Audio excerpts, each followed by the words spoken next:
আসসালামু আলাইকুম সুপ্রিয় দর্শক। জুলাই সনদের উদ্দেশ্য প্রতিষ্ঠা করেই নির্বাচনে অংশ নেবে নাহিদ ইসলাম। এনসিপি আহ্বায়ক নাহিদ ইসলাম একথা বলেছেন। অভ্যুত্থানের ১ বছর পার হয়েছে। অনেক হিসাব নিকাশ করেছি, আকাঙ্ক্ষা পূরণ হয়নি। গত ১ বছরে জাতীয় নাগরিক পার্টি ছাড় দিয়েছে, এখন আর ছাড় দেবে না। জুলাই সনদের যে উদ্দেশ্য তা প্রতিষ্ঠা করেই নির্বাচনে অংশ নেবে।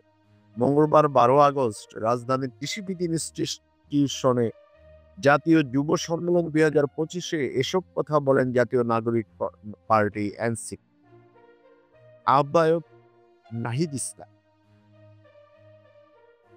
তিনি আরো বলেন, জাতীয় প্রতিরক্ষার অংশ হিসাবে তরুণদের গড়ে তুলতে হবে, তাদের সামরিক ট্রেনিং করতে হবে, বাংলাদেশের গণপ্রতিরক্ষার অংশীদার করতে হবে।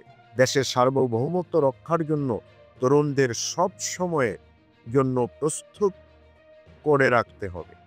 তার মানে প্রত্যেকটা তরুণদের সামরিক ট্রেনিং এর উপর উনি জোর দিয়েছেন। ট্রেনিং দিতে হবে। নাহিদ ইসলাম বলেন, এখন এই তারুণ্যের যে শক্তি, গণ-অভ্যুত্থানের পরে যে শক্তি বাংলাদেশের তরুণদের মধ্যে এখনো রয়েছে, সে শক্তিকে আমরা কতটুকু কাজে লাগাবো, এই রাষ্ট্র কতটুকু কাজে লাগাবে, সেই সিদ্ধান্ত আমাদেরকেই নিতে হবে। আমরা যে প্রতিশ্রুতি, যে ওয়াদা দেশের তরুণদের প্রতি, জনগণের প্রতি দিয়েছি, ইনশাল্লাহ সে ওয়াদা আমরা পালন করব। তিনি বলেন, সারা দেশে জাতীয় যুবশক্তির আলোড়ন তৈরি হয়েছে। আমরা জুলাই পদযাত্রার মধ্য দিয়ে এটি দেখেছি। জুলাই পদযাত্রায় সারা দেশের প্রায় প্রত্যেকটি জেলায় জাতীয় যুবশক্তির সংগঠকরা আমাদের সহযোগিতা করেছে, তরুণদেরকে জুলাই পদযাত্রায় নিয়ে এসেছে। ২৪-এর গণ-অভ্যুত্থানকে ব্যর্থ করতে সব ধরনের আয়োজন সম্পন্ন হয়েছে মন্তব্য করে নাহিদ ইসলাম বলেন, সমীকরণ এখনো শেষ হয়নি।